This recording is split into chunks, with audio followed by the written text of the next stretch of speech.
Hello, everyone. I'd like to welcome you all to the U.S. Fish and Wildlife Services virtual public information meeting for the Red Wolf Recovery Program.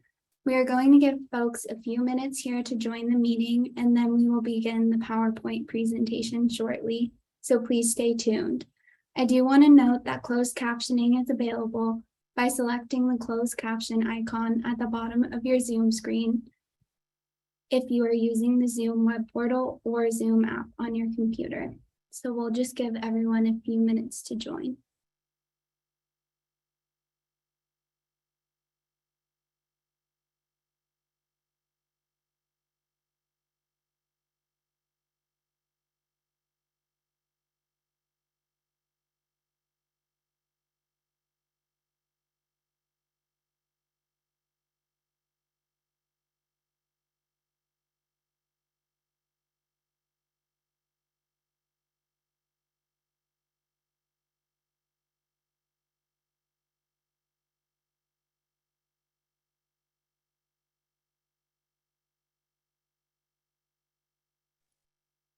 Again, welcome everyone to tonight's meeting. We're going to give folks a few more minutes to join the meeting, so please stay tuned and we will start the presentation shortly.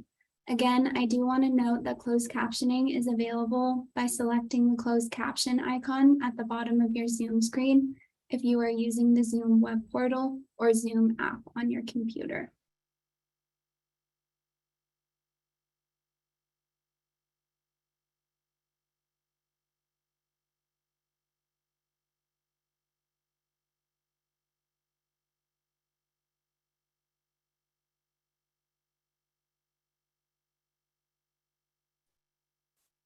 And we'll go to the next slide.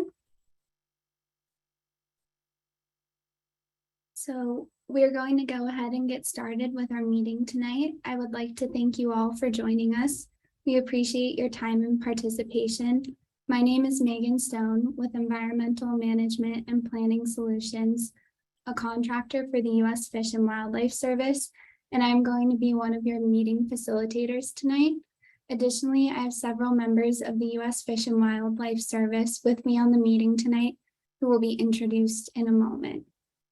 Here is our expected agenda for the meeting tonight. I will first go over some brief ground rules. The USFWS will provide a PowerPoint presentation on the Red Wolf Management Program. Then the U.S. Fish and Wildlife Service will hold a question and answer session to respond to participant questions. The U.S. Fish and Wildlife Service will then provide some closing remarks and close out the meeting at 8 p.m. Eastern Time. Next slide, please. Before we get started with the presentation, I'm going to go over some ground rules for the meeting. First, this meeting is being recorded as part of the project record, and a recording will be posted to the U.S. Fish and Wildlife Service website. Second, your microphones and videos will be turned off for the duration of the meeting tonight. The host will unmute you only if needed during the question and answer session if you're joining by phone.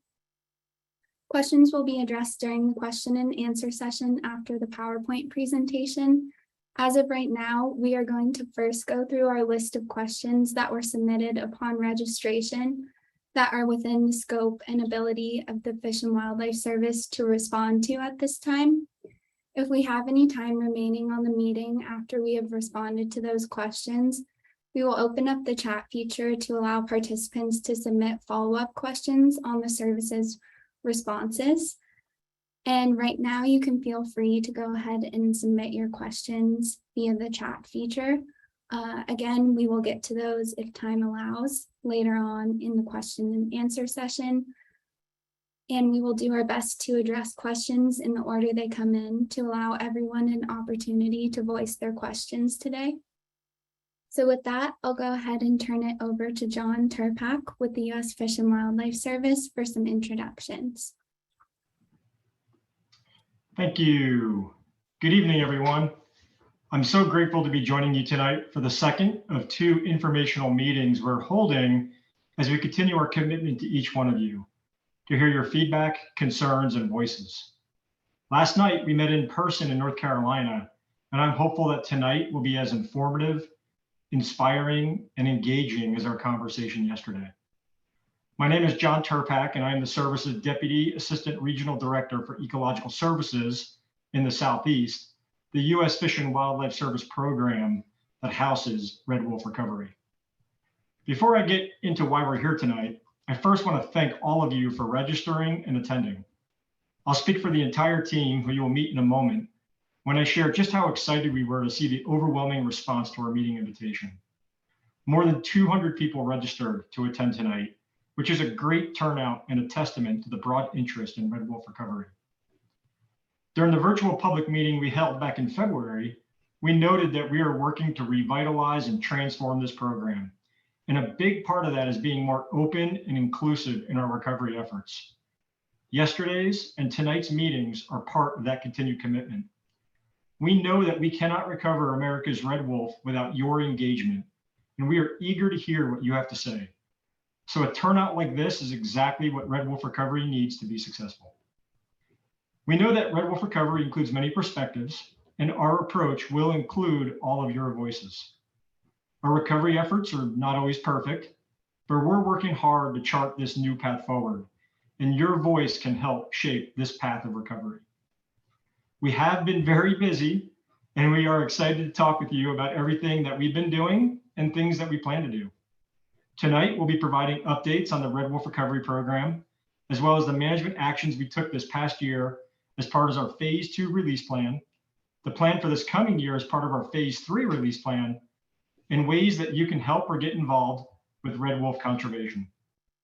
We have a number of staff in attendance, including Jennifer Kochis, our public affairs specialist, Laura Toivonen, one of our biologists, Pete Benjamin, a field supervisor for the Raleigh, North Carolina Ecological Services field office, and a whole host of our field staff that are dedicated and have devoted many collective years to saving this highly imperiled species.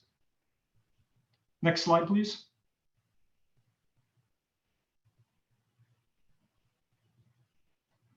I'd like to introduce Joe Madison, the North Carolina Program Manager for Red Wolf Recovery, Ryan Nordsman, wildlife biologist, Morgan Lewis, a wildlife biologist, and Luke Loyals, the private lands biologist that we have.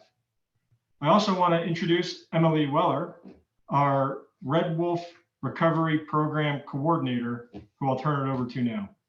Take it away, Emily. Thanks, John. This evening, I just wanted to start out with, next slide, please, Megan. This evening, I just wanted to start out giving a little bit of information and updates on the broader Red Wolf Recovery Program. So our mission is to work with others to conserve, protect, and enhance endangered red wolf. We meet this mission through 4 key components that, when they are working together, give the red wolf the best chance at recovery. And those 4 key components are captive population, wild populations, communication and outreach, and research. Next. Along those key components, I'm just going to give you a quick summary of some of the program accomplishments this year. A pretty significant action for the program has been the revitalization of our program and our commitment to red wolf recovery. As part of this revitalization, we're looking at where we've had success in the past, but we're also looking at challenges that the program and the species face, whether that's past, present, or future challenges, to inform the path forward. And though we're looking at those past successes and proven management techniques, we're also exploring new innovative ideas to address those challenges. Part of that is a focus on collaborative conservation, that is enhancing collaboration and communication and community and partner engagement, because we fully acknowledge that successful recovery for the red wolf will require collaborative efforts with those that have a vested interest in red wolves, but most especially landowners in the local community. Therefore, we're working to provide more support to those landowners and stakeholders through increasing engagement, communications, and transparency in all of our actions. Our first step has been strengthening our relationship with the North Carolina Wildlife Resources Commission and the local community. We meet monthly with WRC to share information, updates, and that also provides us another opportunity for greater coordination on red wolf recovery actions. We are using Facebook as a means to provide more regular updates on red wolf activities to the public, and we plan to update the website on a more regular basis. We've restructured the Red Wolf hotline, which is now redirected so that we ensure that we receive calls in a timely manner so that we can respond in a more timely manner. Here in a few minutes, Joe's going to talk about some of the additional actions we've taken on the ground to improve our transparency and engagement in North Carolina. And then finally, a major focus of the recovery team and the recovery plan is collaborative conservation, which I will get to here in just a moment. This year, we've also continued management of the Eastern North Carolina red wolf population with the release of 10 red wolves this year. Joe will talk about that here in a moment. I want to take this time to kind of note that in the past, we've referred to this population as the North Carolina non-essential experimental population, the NCNEP, but we've changed the way that we reference this population. NEP, a non-essential experimental population, is a legal designation, and we feel like this may be undermining recovery efforts as most people are not really aware of what an NEP means. And non-essential and experimental are often misconstrued as indicating a lack of value for that population and not just a legal term. So while the legal designation remains, we now refer to this population as the Eastern North Carolina red wolf population. The service has funded a study in Louisiana, a canid study. This one was a follow-up to another one that was published in 2018 that found red wolf ancestry persist in wild canids of Southwest Louisiana. So this most recent study was published just a couple of months ago in Science Advances. The canid sampled carried between 38 and 62% red wolf ancestry. The study is ongoing, and we expect that it will provide additional valuable insights into the canids in that area. The service has worked with the captive population, the Species Survival Plan Program, which is now called the SAFE, Saving Animals from Extinction Program. We've been working with them to increase space capacity so that breeding efforts can expand as we grow a more robust population to support recovery efforts. And then we convened a new 51-member recovery team tasked with updating the recovery plan, and we have a draft revised recovery plan out for review and comment now. Next. So the captive breeding program is an essential component of red wolf recovery. Like I said, it is overseen by AZA's SAFE program. Releases of red wolves from that population into the Eastern North Carolina red wolf population really helped build that wild population to reach a peak of 120 animals in 2012. And now they're the source of the red wolves for efforts to create new red wolf breeding pairs in North Carolina. Human contact is with captive red wolves is minimized to promote avoidance behavior, to support bear bonding, breeding, pup rearing, and a healthy pack structure. Service coordinates regularly with the SAFE management team to evaluate and select red wolves for release into the wild based on their genetic makeup, reproductive performance, behavior, and physical suitability. So currently there are 243 red wolves in 49 SAFE facilities across the country. In the 2021-2022 breeding season, there were 28 breeding pairs established. 46 pups and 13 litters were born, of which 29 survived, adding to the SSP population. With additional space capacity and the need to increase the captive population, the draft number of breeding pairs for the upcoming 2022-2023 breeding season increased to 40 pairs. Currently, the goal is to increase the captive population to 330 red wolves. To do that, additional space is needed. The service, through 3 Recovery Challenge grants, has contributed over $770,000 to increasing that space capacity. With matching funds from award recipients, 30 new enclosures have been built or funded. Next. Since the Red Wolf was listed, the service has published 3 recovery plans for the Red Wolf. The original was in 82, followed by updates in 1984 and in 1990.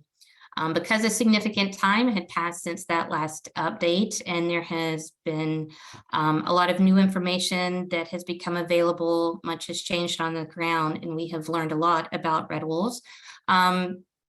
We updated the recovery plan to guide recovery actions considering the current status of the species and new information. So to do that, we convened that recovery team. Like I said, it's 51 members, including representatives from 7 state wildlife agencies, including North Carolina Wildlife Resources Commission, researchers, private citizens, wildlife biologists, natural resource managers, zoo biologists, and others. Not only was this team tasked with updating the recovery plan, but they are also tasked with developing a recovery implementation strategy.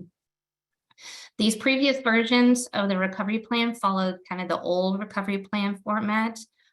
This one is the first under the services recovery planning and implementation guidance, which is a 3-document approach to recovery planning. The first document is a species status assessment, which evaluates red wolf viability and then provides that foundational biological information to develop a recovery plan. That was completed for the red wolf in 2018.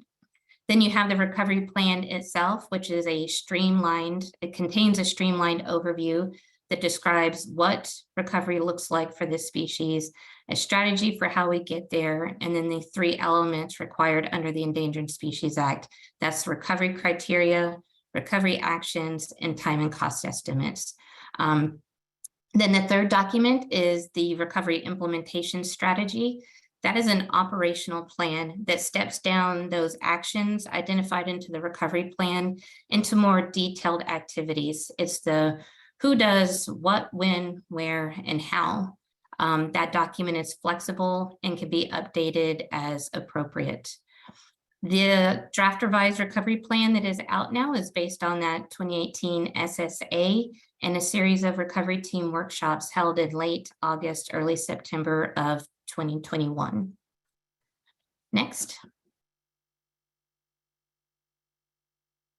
In the interest of time tonight, I'm going to go over the general strategy that is outlined in the recovery plan. So the first key component is to expand the distribution of the species. That's establishing additional populations in areas of adequate habitat, ideally different habitat, that will support multiple packs. At this time, we don't have additional population locations identified, but a population viability analysis is currently being developed by the recovery team that will help characterize sites that could potentially support viable red wolf populations. The second key component is to increase the population abundance and maintain genetic diversity long-term. To establish multiple populations, we need a robust captive population to support releases, pup fostering, and maintain gene diversity long-term. Establishing populations will also likely require translocation of wild red wolves within and among either reintroduced populations or propagation sites and adaptive management. But for red wolf populations to ultimately be viable and successful, they must not be reliant on extensive human interventions, which we define as annual or frequent releases, pup fostering, translocation, and placeholder management. To further increase population numbers, maintain genetic diversity, and eliminate that need for extensive human interventions, threats to the red wolf, whether the captive or wild, must be adequately addressed to ensure survival, growth, and long-term viability. And finally, the third key component is implementing collaborative conservation. This component was a major focus of the recovery team for any species, but I think particularly this one. Effective recovery will require participation and involvement of all parties, that's state, other federal agencies, private landowners, local communities, local governments, NGOs, and academia. Cooperation among all of these stakeholders will be critical in minimizing those threats to a level that will allow the species to persist without those extensive interventions, while also ensuring management actions and recovery strategies have social acceptance and support. And to achieve that social acceptance, stakeholders, particularly private landowners, must be engaged in the management of red wolves, including participation in management and recovery planning processes. Efforts must be planned with the needs of the community in mind. Stakeholder engagement will require establishing trust and building a true partnership, which includes having a shared understanding among all parties regarding goals, objectives, roles and responsibilities, and expectations. Next. So a copy of the draft revised recovery plan can be found on several of the services websites. The addresses are here on the screen. You may comment either through email or US mail at the addresses on the screen. To ensure consideration, we must receive written comments on or before October 28th, 2022, though we do accept information about any species at any time. And then all comments received, including names, addresses, phone numbers, email addresses, or personal identifying information, will become part of the decision record and will be available to the public. Next. So I gave you our accomplishments for this past year. I want to go through a few of our goals for the upcoming 2022-2023 year. So first is to finalize the recovery plan. A final plan is due per a settlement agreement February 28th, 2023. The recovery plan provides us direction. What does recovery look like? What steps are needed to get us there? And it will allow everyone, us and our partners, to be strategic in our actions and work as one body. While we have a recovery plan for the species and we have continued to carry out recovery actions, this updated recovery plan is an opportunity to refocus efforts. We anticipate work on the recovery implementation strategy to begin in early 2023. Again, this document includes those step-down activities needed to carry out or implement those actions that are identified in the recovery plan. I look at this document as the playbook that all partners can pull from. I look at this document as a means to spark more collaborative efforts, reduce redundancy or inefficiencies, and focus us on those activities that will have the greatest impact in moving us towards recovery. Again, this document is flexible and can be modified to incorporate new information and adapt to changing circumstances. Increasing the captive population remains one of the service's priorities. Again, a robust captive population is critical to maintaining the species' genetic diversity and supporting the establishment of future population through releases. While great progress has been made with those 30 newly built and funded enclosures, we still have a little bit more space that we need to reach. With the safe management team, we want to continue working with them to maintain a captive population that is suitable for release. Joe will discuss that a little bit here in a few minutes, and discuss possible solutions and potential ways to evaluate individual red wolves to identify those that might be better suited for release.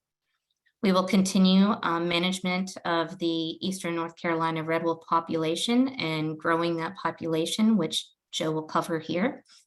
And then finally, we want to further program revitalization. While we've taken steps to increase our engagement, communication, and transparency, we know there is more to be done, but we don't know what all that might look like, and it's not completely up to us to decide that. We need to hear from the local community, from landowners, and others on the best way to engage and communicate.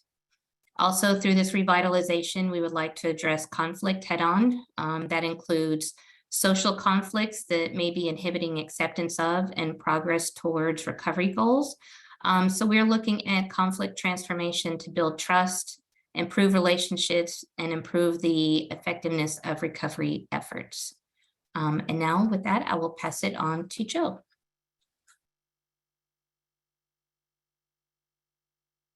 Next slide, please. Thanks, Emily. And in line with what Emily's talking about, that increased community engagement and being more transparent with our actions, I'm going to go through a lot of information to provide, what has happened over the last couple of years and what the current status is and what our plans are moving forward, particularly over the next 6 months here in Eastern North Carolina. Next slide, please.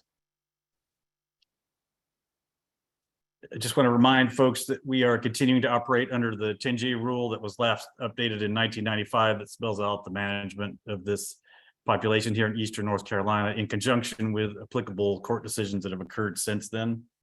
And one of those more recent ones is in January of 2021, court issued a ruling that the U.S. Fish and Wildlife Service to draft a plan to release captive red wolves into Eastern North Carolina. Fish and Wildlife Service subsequently submitted implementation plans, phase 1 and phase 2, that covered time frame of around March 21st, 2021 to May 2022. I'll go over briefly what that entailed and the results of that.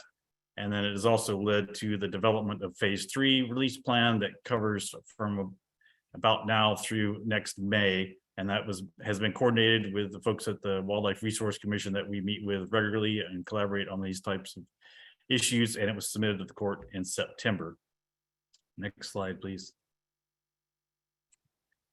So I'm going to start by talking about the existing condition, and I'm going to kind of go back to how we got to where we are. There's currently 10 radio-collared adult red wolves in the Eastern North Carolina red wolf population. And they all have orange collars, the adults, one of which is a GPS collar. And we also have 6 pups on the landscape, and I'll talk more about those as we go along. The estimated total wild population in Eastern North Carolina is around 20 red wolves, somewhere in the 19 to 21 range. And that takes into account, the 10 collared, the 6 pups, and then other individuals that potentially might be on the landscape that are either not collared that we see on remote sensing cameras as potential red wolves, or red wolves that are collared, but the batteries may have are no longer working on their radio collar, so we're not able to actively track them. And we resumed efforts to increase the wild population in Eastern North Carolina red wolf population in 2019 with the translocation of an individual male from St. Vincent National Wildlife Refuge, which I'll speak to in a bit as well. Next slide. In 2019, we captured a male in St. Vincent National Wildlife Refuge and translocated him up and attempted to pair him with a resident female in Alligator River National Wildlife Refuge and released them in 2020. That individual did not stay in the area for more than 3-4 weeks, and then he moved out of the area. And we were tracking that individual, but it was about the same time that COVID hit, unfortunately, and he continued to move, and we lost track of that animal. So his fate is currently unknown. In 2020, we captured 2 adult males on St. Vincent National Wildlife Refuge and translocated them up, and they were both paired with resident females on Alligator River. One of those was subsequently a vehicle strike mortality, and the other one, we wanted to pair him with the younger female in Alligator River National Wildlife Refuge, but we were unable to capture her to put her in an acclimation pen with him. But we did capture her mother, who was past her breeding age, but we realized that we had the opportunity to put this male from St. Vincent, the wild-born male, with this resident female. And even though she was no longer breeding age, if the thinking was that if she accepted him into the area, then so would her daughter. And over time, as they were in the acclimation pen within their territory, the daughter would visit the pen regularly. And we timed the release of this male to when that younger female was likely in heat.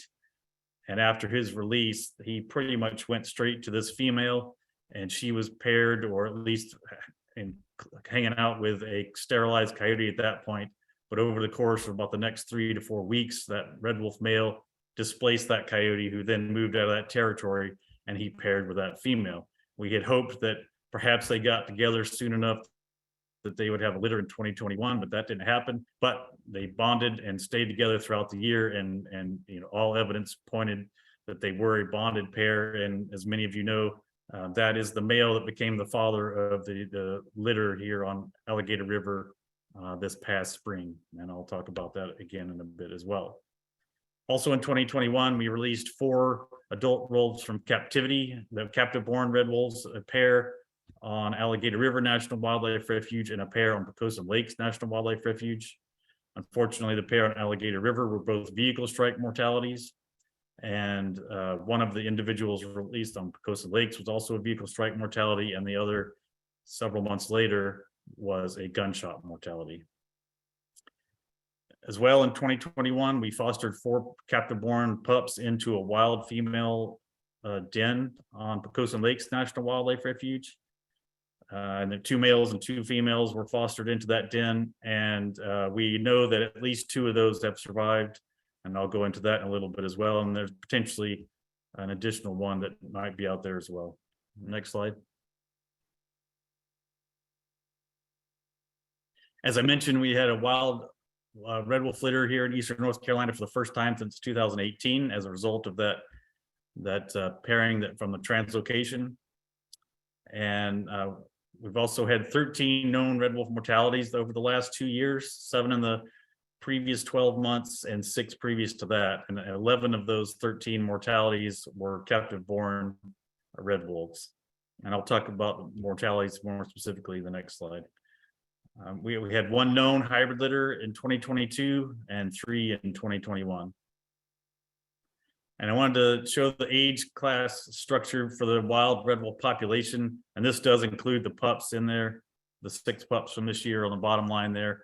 And you can kind of get a sense that we're skewed to a heavily female population right now and toward older population, particularly for wild red wolves. There's some out on the landscape that are beyond the average age that you would expect for wild red wolves, and they're beyond their reproductive years at this point. Next slide. As I mentioned, 13 of the 13 mortalities over the last couple of years, 11 were captive-born releases, and the breakdown of those mortalities are 5 vehicle strikes, 3 gunshots, 3 unknown. One of those unknowns is a necropsy results that are still pending, and 2 of those are because of the condition of the carcass. The necropsies were inconclusive under the cause of death, and then 2 additional ones that are suspected vehicle strikes, but those necropsies are pending as well. Next slide. This map gives you a general idea of the distribution of the red wolves throughout the Eastern North Carolina red wolf population. It covers about 1.7 million acres, and as you can see, even though the population is not large, it covers across that area. Up in the Milltail area, you can see that we have 9 red wolves, including the pups that actively use that area. The bonded pair and their pups, and her mother is still in that same general area. And then a little further south, you can see the gator female, but she actually moves between the bombing range and the Milltail area. So sometimes she's up where the bonded pair and the pups are as well. And then further down to the south, there's the boundary animals. It's 1 male and 1 female, but that's not a pair. They're half siblings. So even though their use areas overlap, they are not a red wolf pair. To the far west of the screen, you can see the Pungo area, and that is the adult female red wolf, and the 2 of the females that we fostered are still within her territory that we know survived. So we have 3 females in that area at this point. And then on the further north of the screen, that is the northern female that lives on the eastern Pocosin area. Next slide. This slide is to give you a general idea of the use of the landscape by red wolves. This is the pair that had the litter. The blue dots are the points for the last year for the male. He's wearing a GPS collar, and the GPS collar takes a point every 13 hours. So then over time, it gives us a look at where he's moving throughout the day and night.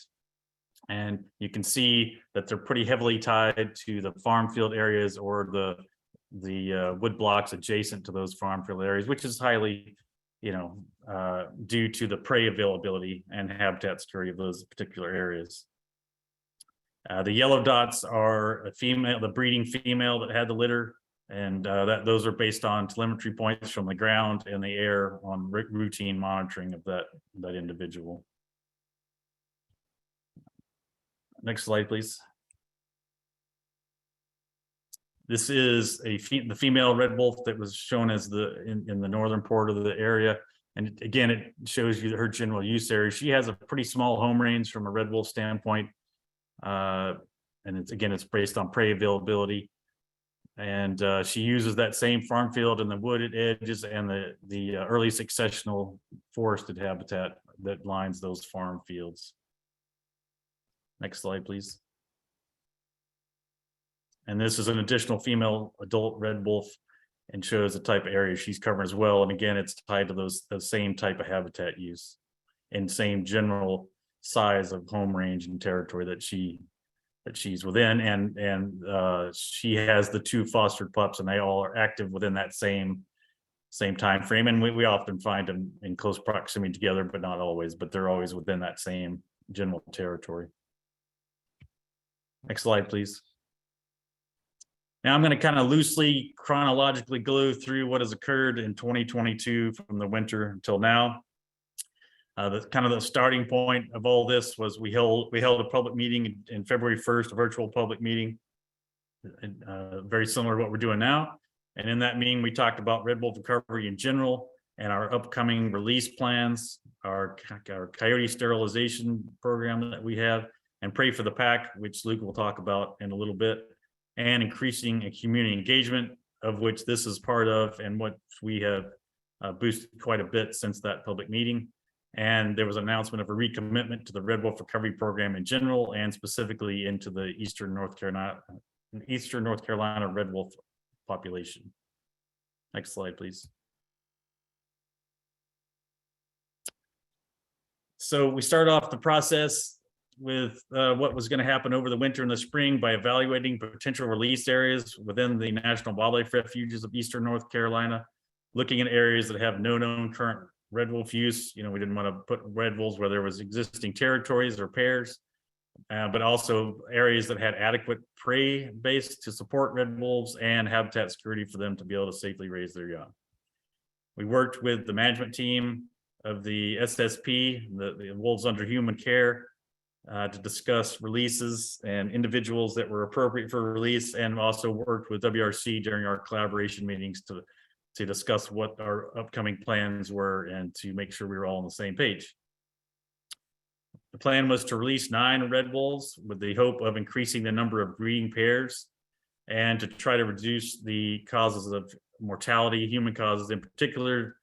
Since, as I mentioned last year, we had a high vehicle strike mortality, so we were going to try to address that, as well as the ongoing issue with gunshot mortality. So the initial plan was to release a group of 5, a family group on Poquoson Lakes National Wildlife Refuge, which was comprised of 2 adults, 2 yearlings, and a pup of the year, and to release 2 pairs on Alligator River in separate areas. The timing of the release would be between February and April, and that would be dependent on when we decided to do the release was based on numerous factors, including individual red wolf behavior, the pair status of the wolves that were together, reproductive cycle, weather, and other factors. And we acknowledged that we were planning on pursuing additional pairs if the opportunity arose, and definitely wanted to take advantage of pup fostering if it was possible. Next slide.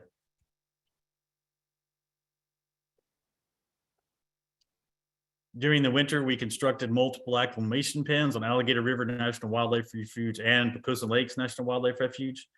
We worked with Moye Fence Company, which did a really great job of constructing some very high security mobile fence panels that we were able to create some hard-sided acclimation pens. And those hard-sided ones are really just as much to keep bears out and as they are to keep the wolves in, because bears are always an issue even in the winter times, particularly when there's a food source inside the fencing. These animals that were placed in these acclimation pens received as little human interaction as possible during the months that they were in these acclimation pens. These acclimation pens were constructed in the areas that we thought could best support red wolves in the wild, and like, again, didn't have resident red wolves unless we were trying to pair it with a red wolf from that territory.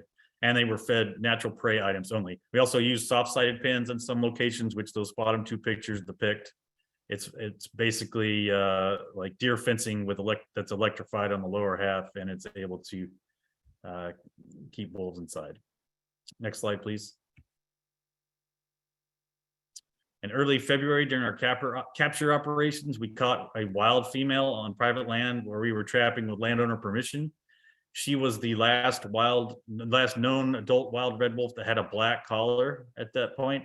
And so it was an opportunity to change that to an orange collar, but it was also an opportunity to try and pair her with a red wolf male, since she wasn't currently paired with a male. So coordinating with WRC about what our intentions were, and with the management team for the red wolves under human care, we determined that we would bring in an additional male to try to pair with her in an acclimation pen within her territory. And that brought the number of planned releases within the Eastern North Carolina population area to 10 for this year. Next slide. Before release of any of these captive-born red wolves, they were all fitted with orange GPS VHF collars, like you see there in the picture. And one of the strategies to reduce vehicle strike mortality was to place orange reflective material in 6 different locations on the sides and front and back of different parts of the radio collar to make them more visible at nighttime. And so with the placement of that and that other female we caught, like I said, all known red wolves now have the orange collars. The pups are too small to be collared because they have, we don't put a radio collar on an animal unless we don't want to exceed 4% of body weight with these radio collars, so we're not able to collar pups. So they're vulnerable to mistaken identity, particularly with coyotes, because there's more overlap in the size. We have talked about and talked with different folks about potentially some method of identifying pups as a red wolf, perhaps some sort of expandable collar that could be tested that's orange in color, that doesn't have any sort of telemetry opportunities or anything on it, but just as an identifier. But we've got a long way to go and before we would do anything like that in the wild. Next slide. So I just want to emphasize that all red wolves will continue to be fitted with these bright orange collars and with the reflective material, and that's to help the public distinguish them from coyotes, and an effort to both help with identification, but specifically to help reduce gunshot mortality from misidentification. And the reflectors will help with that too, particularly in low light. That doesn't mean that every red wolf, that doesn't mean that a canine without an orange collar isn't a red wolf, but every red wolf that has been released or captured will have an orange collar identified against such. And we will continue outreach such as this and our efforts with hunters and materials and outreach programs and that kind of stuff to get the word out that orange means red wolf. And just a reminder, as folks are out there on the landscape, that red wolves are federally protected under ESA, and that killing or harming them is illegal. And that orange collar is one way that they are identified that they're protected under ESA. So look closely for an orange collar, and if you see orange, don't shoot. Next slide. As I mentioned, vehicle strike mortalities were the largest cause of mortality in 2021 for those captive releases. And it's actually been the second leading cause of mortality for red wolves over the 35-year life of the program. So we were really wanting to reduce that and talking with folks about ways that we could reduce that. One way to do that is the reflective material, which has been quite effective. Ourselves and motorists mentioned to us numerous times that they saw the orange reflective material, and we believe that led to a lower percentage of vehicle mortalities this year. It didn't eliminate it, of course, but it's one tool that we found helps eliminate that. The other one is these highway signs that you see pictured here. We now have 6 of these mobile highway signs. They're pretty big signs. The sign area is about 7 feet by 11 feet. We have 6 of them between the ones that were purchased by the Red Wolf Recovery Program, as well as our partners, the North Carolina Wildlife Federation and the Red Wolf Coalition, that each purchased signs for us to use for Red Wolf purposes. These signs are placed along stretches of road that are in closest proximity to the release pins. Now, these pins are not in close, we get them as far away from roads as we possibly can, but we place these signs on both sides of a highway in closest proximity to where these releases would occur to alert motorists that it's a potential red wolf crossing. And then we moved these signs after release when monitoring on a daily basis showed that red wolves were actively using an area around a road, whether it be wild red wolves or the newly released captive born red wolves. We also found that not only did it help with the motorists, but it also helped with our community engagement efforts, which is has been a great side benefit, quite honestly, because it alerted communities that there may be red wolves in that area, in areas that folks might not otherwise think that red wolves were in that area, or think they were only in other areas. And it allowed us to put messages on there on areas where we wanted to talk to landowners that had any potential questions or concerns, but we had difficulty in contacting them, couldn't find phone numbers or those types of things. So we were able to put a phone number on these signs in certain areas, and that increased our ability to engage with the public over time. So that's been a great side benefit of these signs. We're also working with multiple entities on ways to look at reducing vehicle strike mortalities for red wolves and wildlife in general.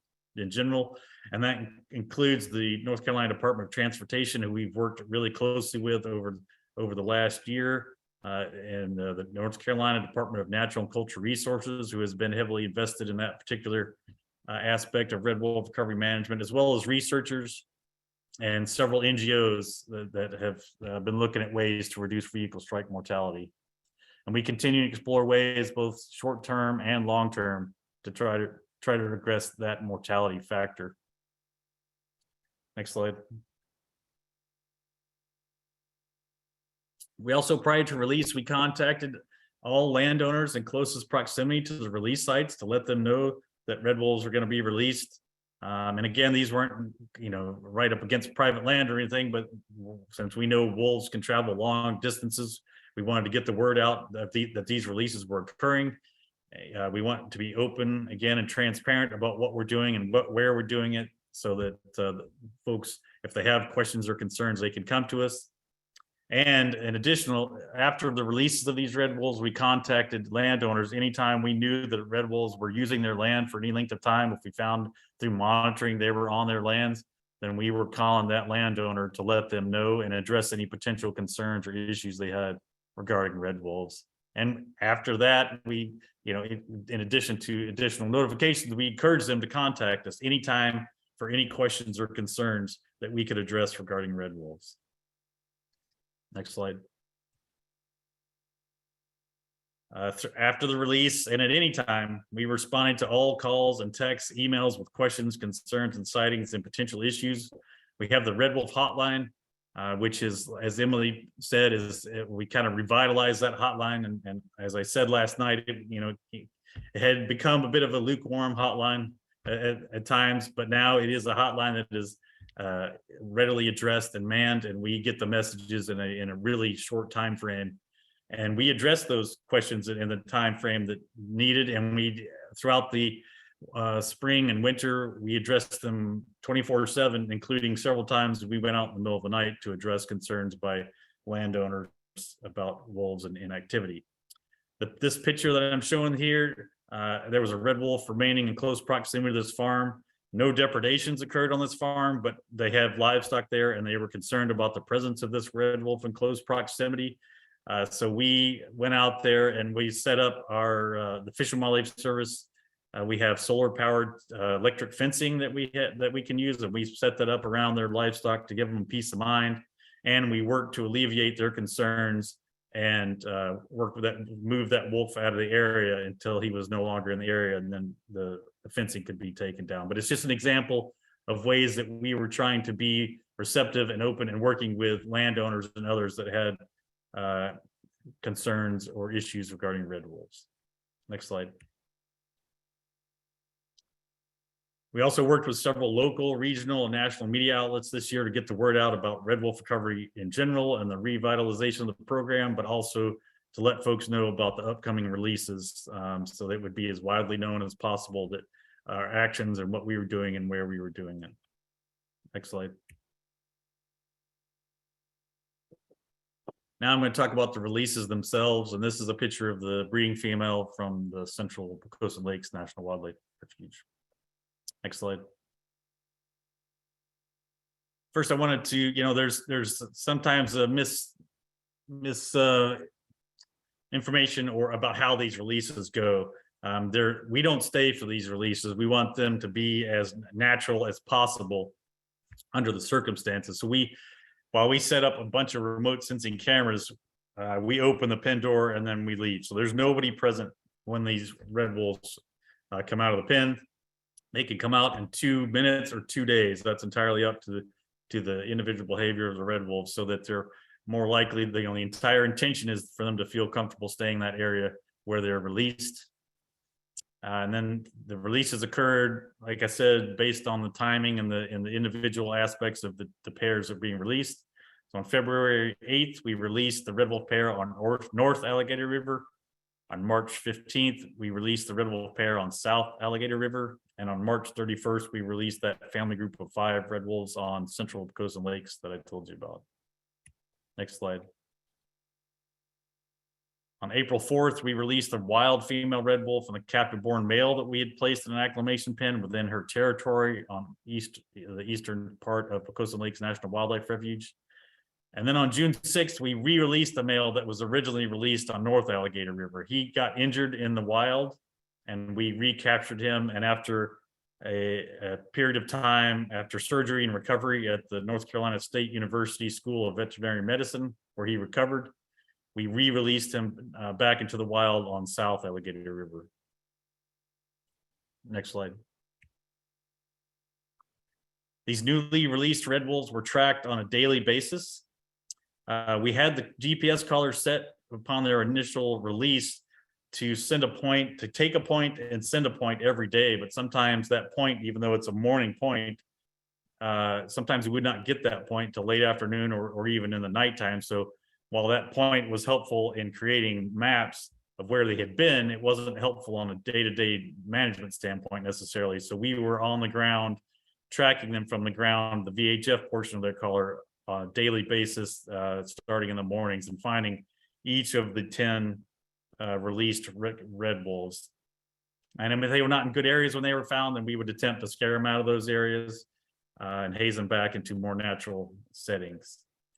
When the opportunities arose on national wildlife refuges, we provided supplemental food by way of natural prey items, such as roadkill, deer, and those types of things, to help them with their transition to the wild. Next slide. In addition to tracking just the newly released red wolves, we also continue to track all wild red wolves as well, multiple times a week, so that we know where they're at from the ground and from the air when possible, so we can get points and track their use over time and monitor the population, who's with who, and the health of the population, those types of things. We also routinely use remote sensing cameras. We have over 40 remote sensing cameras now that we use throughout the population area, but on national wildlife refuges and on private land with landowner permission or by landowner request where we have agreements to do so. In addition, we also conduct trapping during the cooler months from November through March, or sometimes a little earlier if it's cold enough, where we can do it safely. And trapping is conducted to collar individual red wolves, to be able to monitor the pair, to form new breeding pairs if we feel we need to move some around within the population area, to sterilize coyotes, and again, just to be able to monitor the population. Next slide. The past trapping season, we captured 20 wild canids within the eastern North Carolina population area. And we also had 4 more canids that were transferred to the Fish and Wildlife Service from private trappers for genetic testing. And of those individuals, we sterilized and collared and released an additional 12 coyotes under a WRC permit, allowing us to do so for coyotes. And so with those 12 additional ones, we now have 24 sterilized coyotes on the landscape. This coyote sterilization is done again on national wildlife refuges and on private land with landowner permission and by request under agreements that Luke will speak to a bit in a minute. The sterilization is paid for by the Red Wolf Coalition, and it's performed by Dr. Ford and his staff at the Chowan Animal Hospital. Next slide. Coyote sterilization as a management tool was developed in the late 90s, early 2000s by a group of scientists as part of an adaptive management strategy. And one of the things that one of the reasons it was developed is that within established red wolf territories, well-established red wolf territories, you have a lower amount of total canids, and it's made up of mostly red wolves. They won't necessarily completely exclude coyotes, but there's a much lower coyote population within a well-established red wolf territory. In areas where there are no red wolves, there's a much higher total density of canids made up of coyotes because they have much smaller home range sizes. So you may have 2, 3, 4 home ranges of coyotes within what would typically be a red wolf home range. Coyotes also have a larger diversity of prey items, and including many bird species that go after. And a lot of that, and the higher prey needs as well because of that higher numbers population than red wolves. If you move a coyote from the landscape, it's quickly replaced by multiple coyotes typically. Even when we're doing our trapping, if we hold an animal for a week or more for it to be sterilized before it's re-released, we can see actively that area begins to be filled in by other coyotes. However, if you capture that coyote and you sterilize it and you leave it hormonally intact, and re-release that coyote, they will continue to hold and defend their territory. But of course, they can't breed, so they have lower population numbers locally, typically, and they have lower prey needs because they don't have litters to feed. Next slide.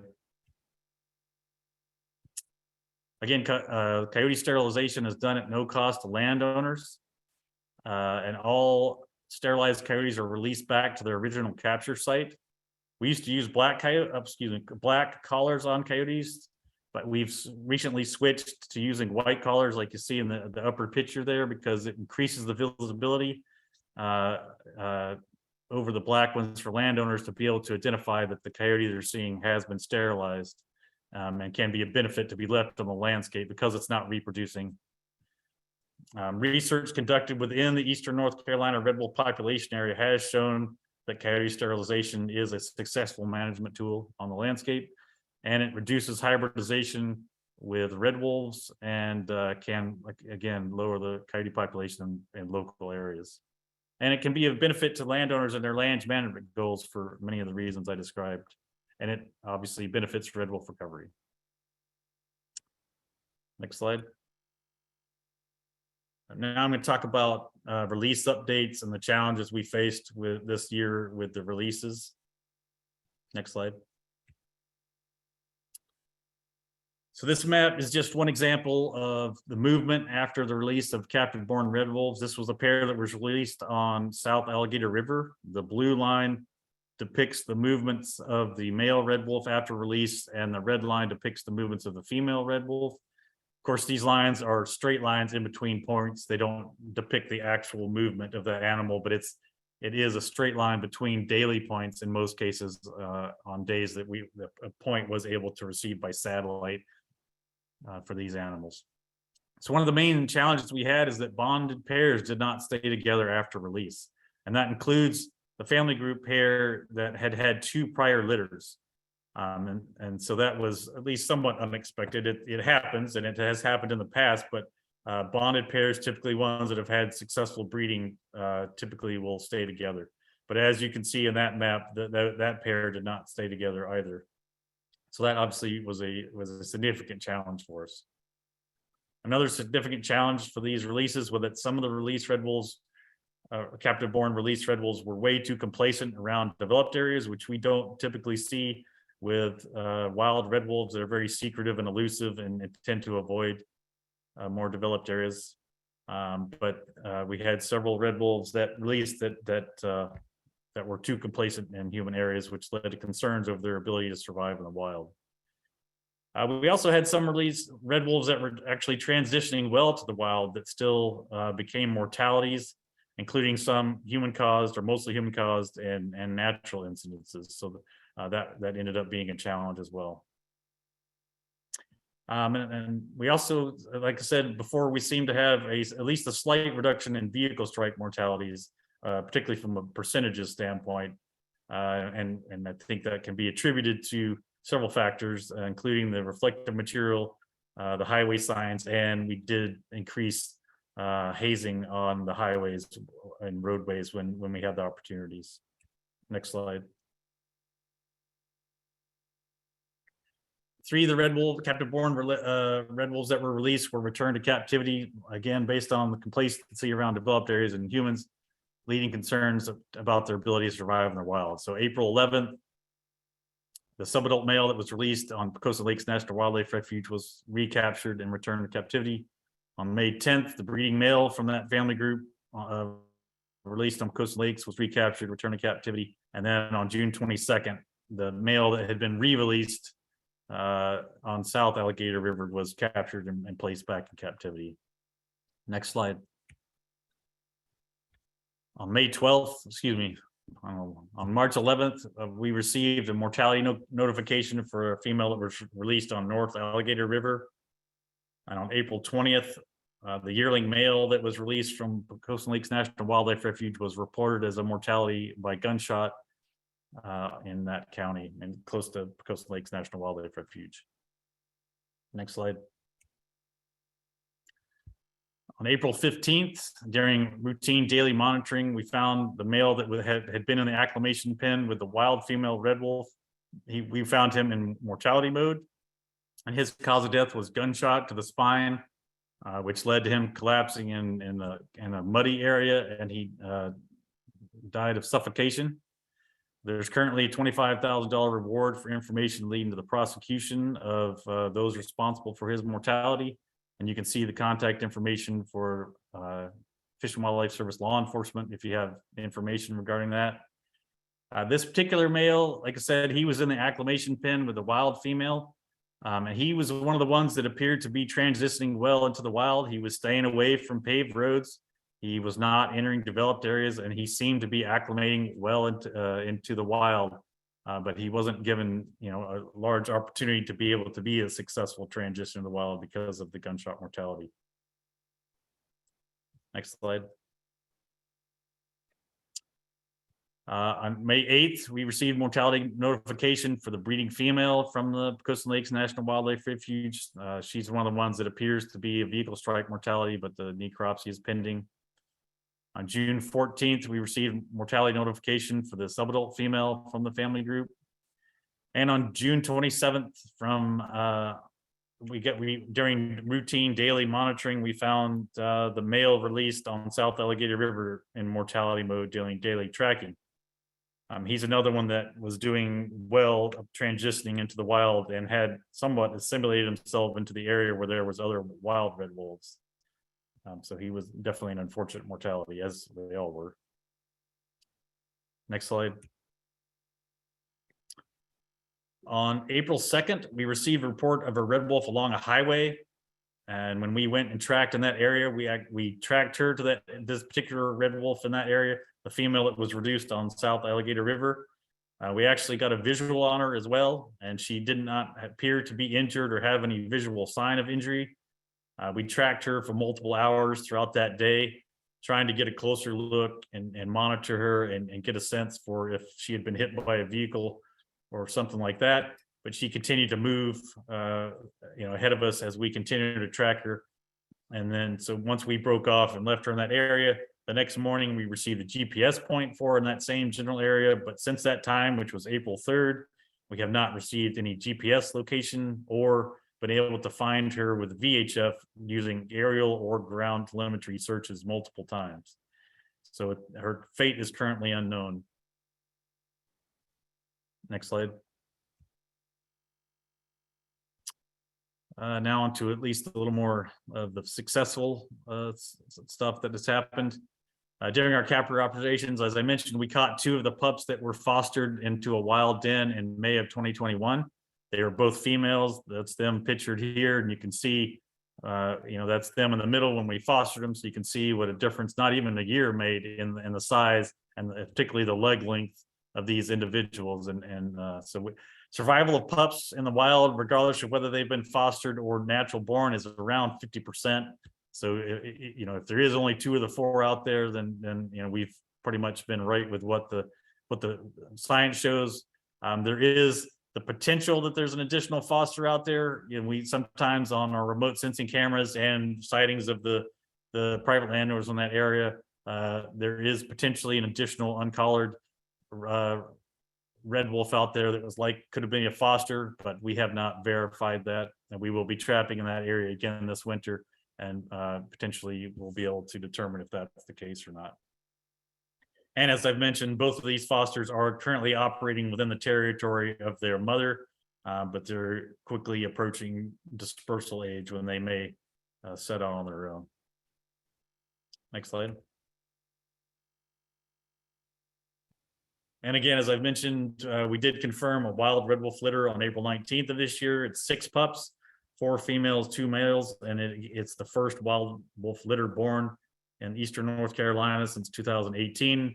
And it's as a result of a combination of management factors such as translocating the male up from St. Vincent National Wildlife Refuge, and then the red wolves themselves doing what red wolves do by displacing the coyote, bonding, and then having a litter.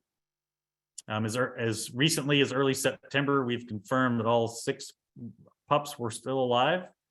It's a large litter for a first-time mom, and it's a pretty high survival rate. So that's good on both accounts.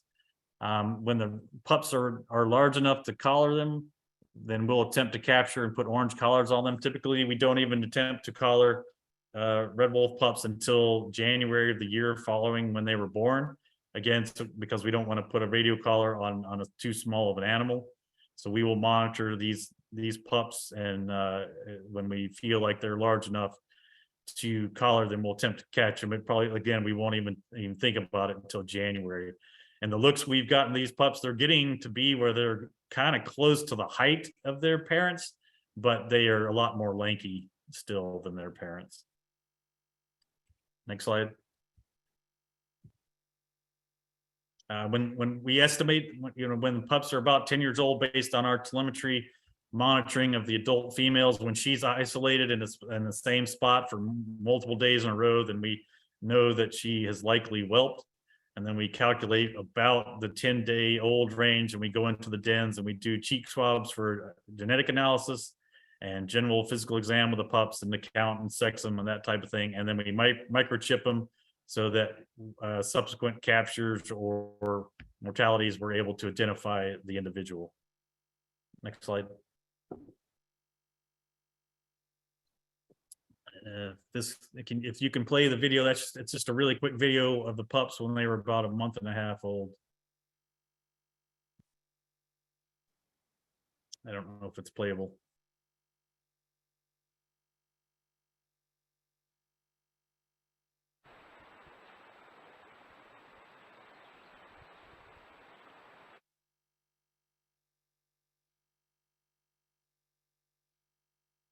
Yeah, and that was back in May, so they're quite a bit larger now. And the question slide, there's a picture. Well, they're still, I don't know if I have a picture of what they look like now, but next slide.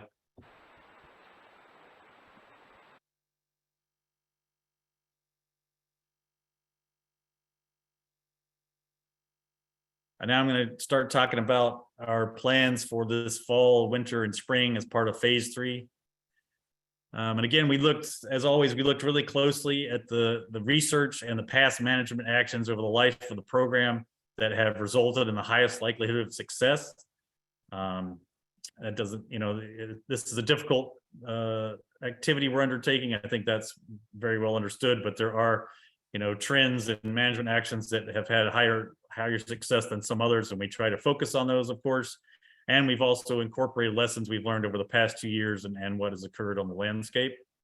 And the result of that and the look and the collaboration and discussing it with folks is the phase 3 release plan. which really focuses on building on the existing pieces that we have on the landscape, such as the yearlings and the wild females that are out there now, and those types of things, and what occurs on St. Vincent National Wildlife Refuge. As always, the focus is on pup fostering opportunities. We didn't end up having any pup fostering opportunities this past spring. We don't typically foster with first-time moms just because they're still, figuring out how to be a mom, and we don't want to stress them out additionally. And of course, she had 6 pups, so we definitely didn't want to add any pups to her. And in addition, the timing has to match really well with when pups are born in captivity. The pups really need to be within 2 to 3 days of each other age-wise for it to be successful, and that did not occur. So we're hoping this next spring, the one red wolf female that is highly likely to have a litter, as well as the others, that if they we might have some additional pup fostering opportunities. Pup fostering is the preferred method of increasing the genetic diversity and the numbers of the wild population, just because of the the survival rates and then being raised in the wild from a young age. Next slide. We're also trying to continue to increase the number of breeding pairs in the Eastern North Carolina red wolf population, just from a pure number standpoint, but also to increase our opportunities for pup fostering as we move forward. One of the pieces of that is to translocate a wild female from St. Vincent National Wildlife Refuge to the Eastern North Carolina red wolf population. I'll talk a little bit more about her in a bit. We also want to attempt to pair captive-born red wolves with wild red wolves, which increases our likelihood of success if those animals bond. That wild red wolf, if they're within their territory, they can help that captive-born red wolf establish and kind of teach them how to transition to the wild from a prey species standpoint, and staying out of developed areas and those types of things. And it has led to increased success in the past. The red wolves that are being selected for release have been individually evaluated and selected for the things that increase their likelihood of success.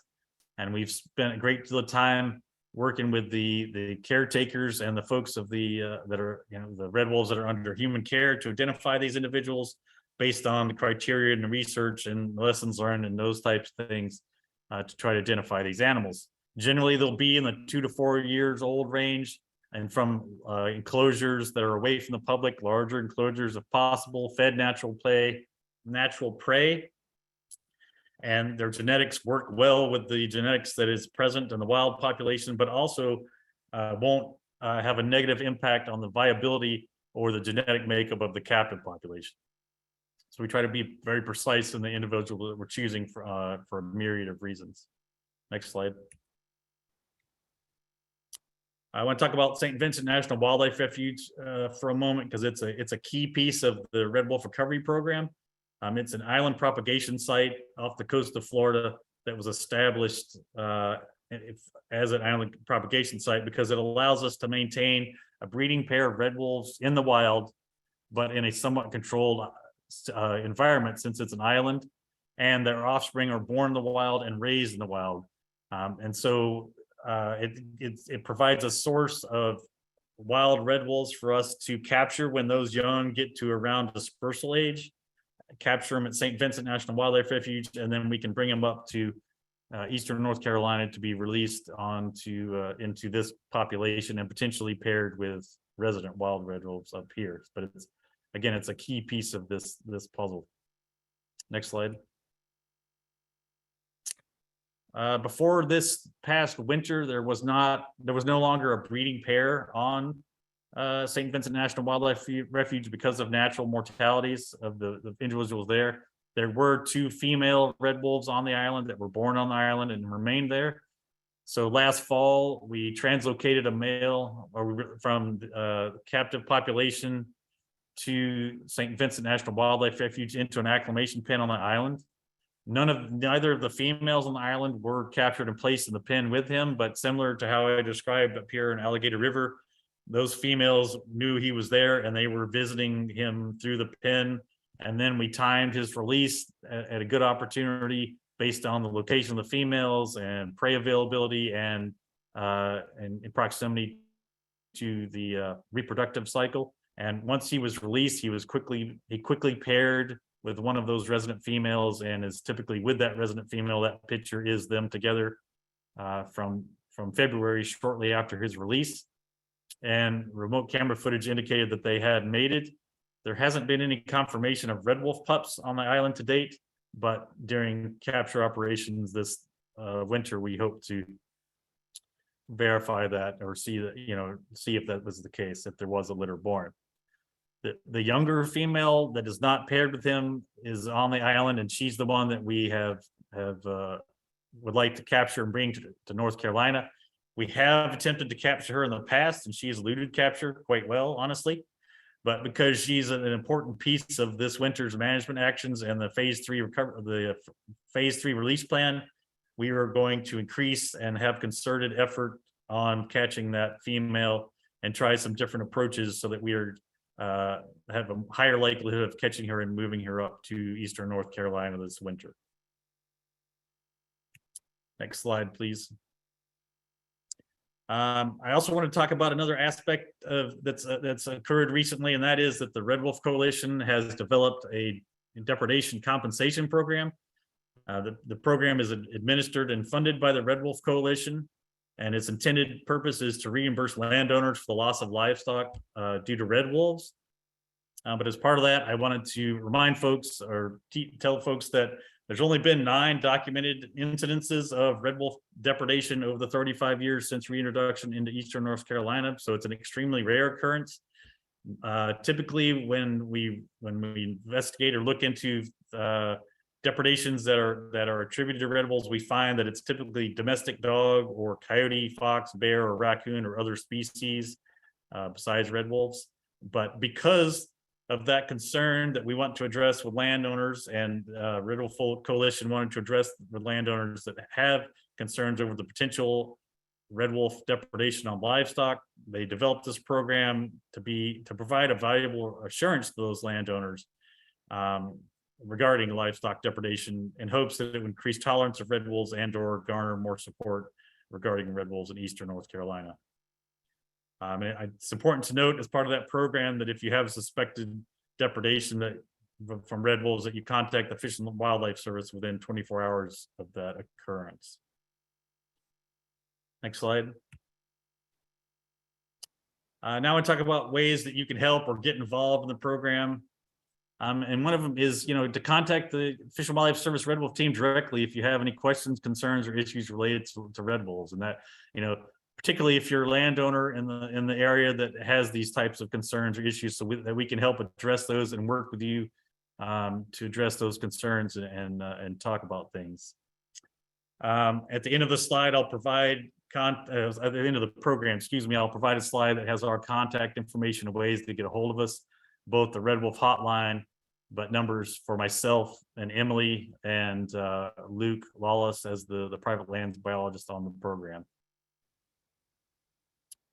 We're always available to work with you and address your concerns. People probably get sick of me saying this, but I'm going to be talking about red wolves 24/7, and my kids would love it if I was talking to somebody else about it and not them. So I'm happy to talk about issues, concerns, questions whenever we're able to, because that helps all of us to be directly engaged in addressing concerns and issues as we go through this. Next slide. And other ways you can help is not to shoot collared wolves or collared canids in general. It's illegal to shoot red wolves, as I've mentioned, and they have the orange collars, so that's a giveaway that they're illegal to shoot. And it's to your benefit, particularly as a land manager, a landowner, to not shoot a sterilized coyote. They used to have black collars, and like I said, now we're strictly going to be putting white collars on sterilized coyotes, so you will be able to identify it as a sterilized coyote. Over time, they'll all be white collars, but it'll take some time to get there. Also, drive with caution in areas with red wolves. Whether you live here or you're visiting here, be aware that red wolves do use roadways, as do a lot of wildlife. And from a human health and safety standpoint and a red wolf recovery standpoint, use caution as you're driving these roadways. There's a lot of narrow roadways that are lined with canals, so there's not a lot of room for wildlife to maneuver off of the roadway if they are there. So I just encourage you to drive with caution.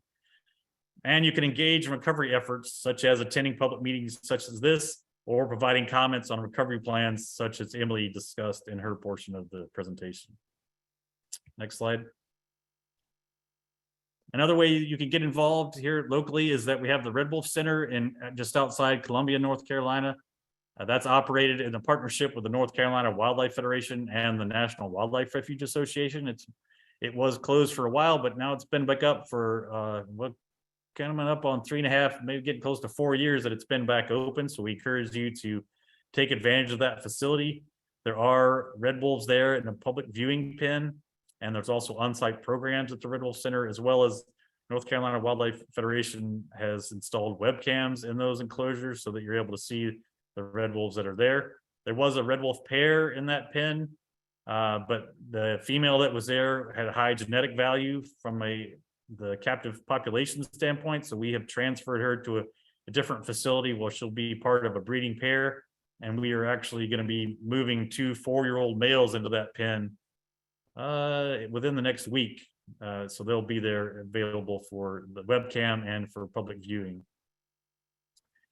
And the Red Wolf Center is one of many ways that we use to continue to expand outreach and education opportunities with partners, and conduct school programs, and they're available for community events, and they've set up tables at festivals and those types of things. So it's just another way to get the message out about red wolves and what's going on with red wolves.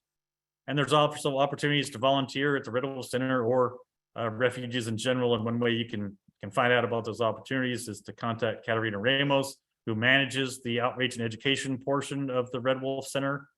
Part of the Red Wolf Center is also we use for the biological aspect of Red Wolf management, but Katarina manages the front portion, which is a interpretation center and the public viewing of the red wolves, and her contact information is on the screen. And then Luke is going to speak to the Pray for the Pack program, which is also one of our main ways that you can get involved and help with red wolf recovery. Next slide.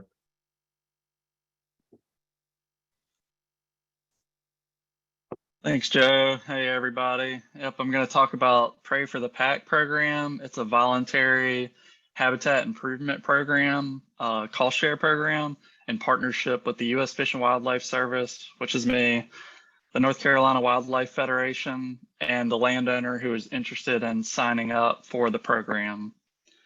The habitat we can choose to improve, we can tailor that towards landowner objectives. It's going to benefit the wolves, but also a lot of times landowners are interested in improving habitat for species such as deer, quail, turkey, bears, rabbits, whatever the interest might be. We can look at focusing in on that, and it'll be a win-win for both the red wolves and also the landowner species objectives.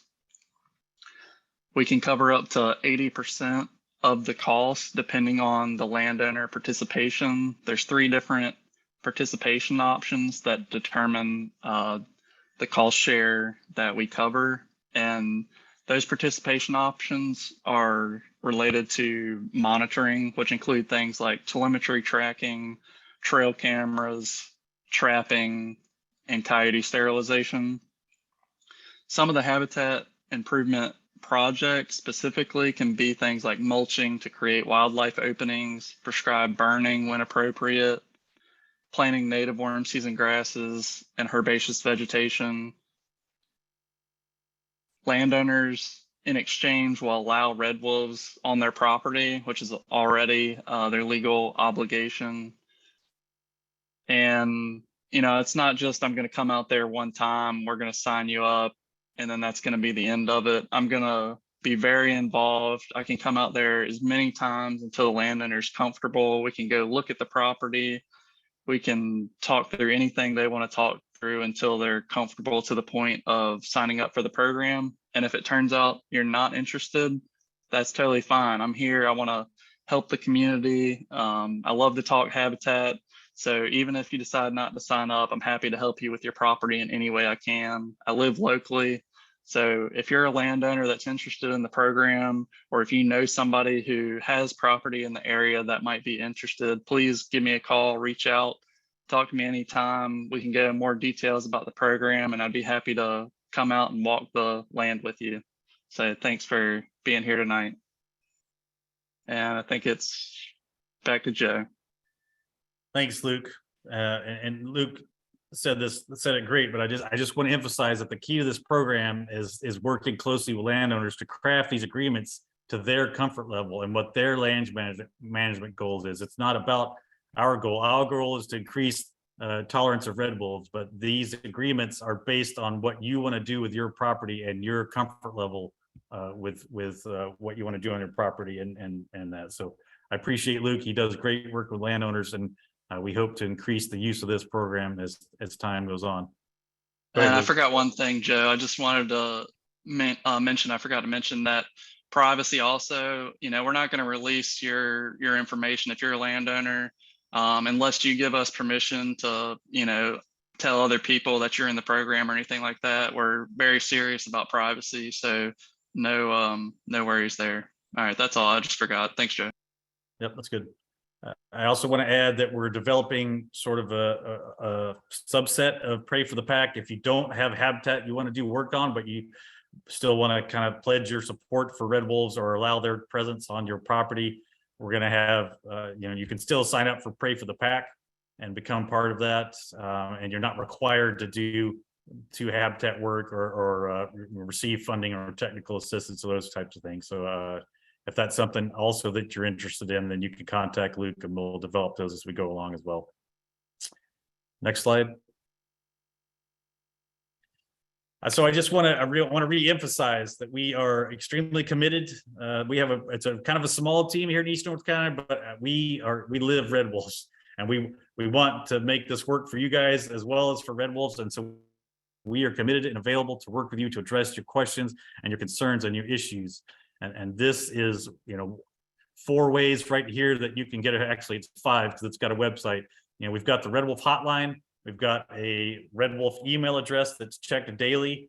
And you've got Emily's contact information as the program coordinator. Mine is the program manager and biologist here in Eastern North Carolina. And Luke as the private lands biologist, Pray for the Pack, as well as a wildlife biologist. And as well, and you can reach out to anyone you're comfortable reaching out with, Morgan or Ryan, if that's who you've worked with, or others that are involved. We're here to work with you, to address your issues, to relay information as we can, and keep you engaged and knowing what's going on. So I just want to re-emphasize one last time our availability and desire to work with you towards common ground and figuring out solutions to issues and concerns with respect to red wolves. Next slide. If you have questions after this evening presentation that you come up later or you think of, you can send them to us at that email, or one of us directly at our email addresses, or and responses that we get that we aren't able to address tonight or we get after the fact will be posted on the Red Wolf Recovery Program website that's listed there on the bottom. Next slide. And that's the pups, and I think that's from June or July. I'm not positive, but that's another look at the pups, and you can see those long legs that are distinctive of red wolves, even at that age, and those massive ears that seem too big for their head size at that point, but they'll grow into them. And with that, I'll turn it back over to the facilitator. Thank you, Joe, and thank you everyone for that great information. My name is Megan Stone with EMPSI, and I'm going to be the moderator for the question and answer session tonight. We are going to now begin the Q&A portion of this meeting. The intent of this question and answer session is to first respond to questions that were submitted by participants upon registration that are within the scope and ability of the service to respond to tonight. If you submitted a question upon registration, there's no need to resubmit that question tonight. We have a list of these questions and we'll do our best to address them tonight. Only questions within the scope and ability of the service to answer will be responded to tonight. After we've worked our way through as many of these pre-registered questions as we can, if we have time remaining, we will move on to questions received via the Zoom chat feature. to allow participants to submit follow-up questions to the service's responses provided during the meeting tonight. If you would like to ask a question via the chat, you can see the instructions on the screen for how to do that. If you're joining by phone, you can see instructions on the right of the screen. And we will only be unmuting phone callers if and when they're unmuted during the question and answer session, as they're not able to access the chat feature. All other questions will be submitted electronically. So we'll leave these instructions here for anyone to look at. With that, the service had a lot of great information to deliver tonight and aim to be as thorough as possible. The service is committed to getting these questions answered in a timely fashion, if not addressed tonight. And again, for any questions that are not answered tonight, to the extent possible, the service will follow up and answers will be posted on the program website. With that, we'll go ahead and get started with our pre-registered questions. Again, after we've worked our way through as many of these questions as we can, if we have time remaining, we'll move to questions received via the chat feature. And with that, we'll go to our first question.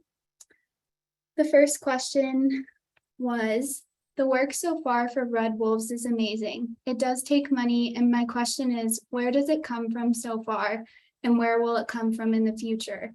Do you believe the Red Wolves have this type of support in the next 10 years? And we'll turn that over to Emily to answer. All right, thanks. So the funding for Red Wolves comes from the service, but then also numerous partners that have supported Red Wolf recovery actions, whether that's the purchase of, the signs or funding research and other actions. For the service, we receive funding recovery dollars as Congress appropriates to us. So then the Red Wolf funding comes from those recovery dollars. We have committed funds to Red Wolf recovery for many years, decades now, and we anticipate that to continue. Great, thank you so much, Emily. We'll move on to our next question. We had a number of questions that touched on the same theme. So those questions all were asking, are you considering or are there plans for reintroduction of Red Wolves in other locations, such as Texas, Louisiana, Virginia, and Smokies? And again, we'll go ahead and turn that over to Emily. Sure. So yeah, at this time, we don't have additional population locations identified. The draft recovery plan includes the evaluation and identification of potential reintroduction sites as a high priority. And the recovery team is currently working on a population viability analysis that will help characterize sites that could potentially support viable Red Wolf populations. But at this time, no specific sites have been identified. Great, thank you, Emily. Mhm. Our next two questions are going to go over to Joe, and those questions are, is studying Red Wolves part of the North Carolina public school curriculum? If so, in what capacity? If not, could this be incorporated? And the second question is, what can the average person do to help Red Wolves? So we'll give that one to Joe. Thanks. So for that first question, the Red Wolves are not currently part of the public school core curriculum in North Carolina. However, there's numerous partners, Fish and Wildlife Service, NGOs, various other partners that do programs on Red Wolves in public schools, particularly in Eastern North Carolina, and we also provide materials to educators that are doing that. I also want to point out that the Red Wolf Recovery Program specifically, it works closely with the North Carolina Museum of Natural Sciences, and specifically their teacher educators associated with them who train North Carolina public school teachers on red wolves and other species. And just this year, the Fish and Wildlife Service through the North Carolina Coastal Program provided funding for that program to expand it, particularly the red wolf portion of it. So more teachers could be trained on red wolves as part of their Restore program. And Restore stands for Rescuing Endangered Species through Outreach restoration, and education. So we're always looking for ways to expand our use of the classroom in school kids in North Carolina, and particularly in the local area. And again, a lot of our partners are key in this process.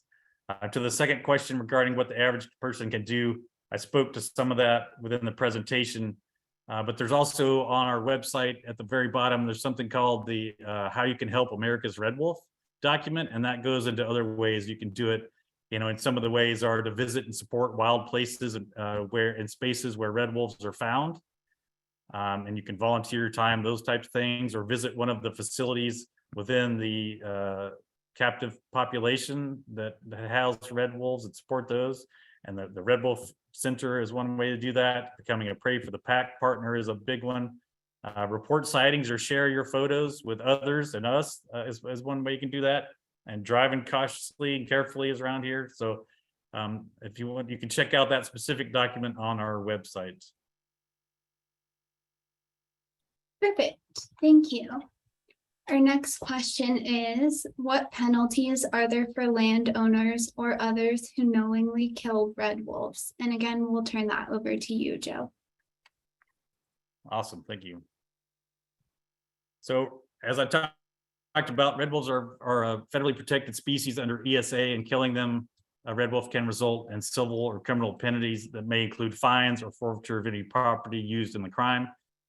The service and its law enforcement division work closely with local law enforcement to investigate suspected illegal take of red wolves. Additionally, the service will be working, and we continue to work with the community and hunters and landowners to avoid accidental shootings, such as using orange collars and the education about orange collars and the reflective material, and acknowledging or educating that young red wolves are not going to have those orange collars, and not every red wolf will, but attempting to put orange collars on all of them. And species identification hunter cards, like I talk about, we pass those out to as many people as we can, and we provide those to the hunter education folks of the Wildlife Resources Commission to pass out at their programs as well. And all of our informational programs address that also. Thank you. Our next question, we have two questions that touch on the same theme. The first is, what are the prospects for using gene editing technology to infuse ghost alleles from Southwest Louisiana and/or Galveston? And the second question we have that's similar is, are there any plans to use Galveston populations with red wolf genetics to help red wolf genetic variation? And we'll turn that over to Emily. Great, thank you. At this time, there are no plans for that. We're still learning about the canines in Southwest Louisiana and Galveston. I mean, any decision or approach to addressing genetic diversity long-term needs to really be well-informed and carefully thought through. So not at this time. Great, thank you, Emily. All right, our next question is, hunting season precautions to protect wolf. Do members of the Red Wolf Recovery Team participate in field work on the ground? And we'll go to Joe for that first part, and then Emily for the second one. So similar to what I talked about a minute ago, the orange collars are a main aspect of that. Precautions regarding protecting red wolves during hunting season, and getting the word out that orange means red wolf, orange means don't shoot. That plays right into the orange used for hunters that they're required to wear when they're out hunting. So it should signal to them that it's not something that's legally shoot and could cause issues. And getting the word out, the hunter distribution cards, the hunter education programs, and speaking with landowners. When we know that a red wolf is using their property, to let them know one is there during hunting season specifically, but we do that year round. That just lets them know that there's one there, and to be extra vigilant when they're out hunting. And Emily, let me know if you need me to repeat that second part of the question. Yeah, why don't we go ahead just in case? Perfect. Yeah, do members of the Red Wolf Recovery Team participate in field work on the ground? Sure. So we have a pretty diverse recovery team, which is by design. First, the members are representatives of different organizations, state agencies, federal agencies, tribal representatives, county government, academia, zoo, and wildlife conservation centers, NGOs. And they represent different expertise. Some of them have expertise directly related to Red Wolf, and some of them don't.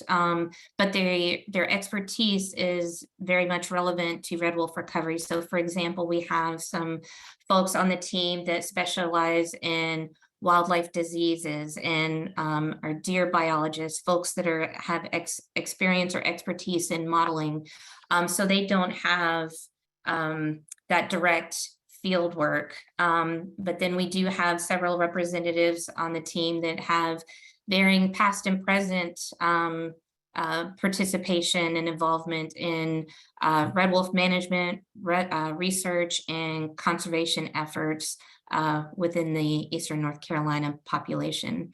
And again, the members of the recovery team are found all over the country. So being involved in field work or even being able to go out to the refuge, it would be a pretty big trip for some of them.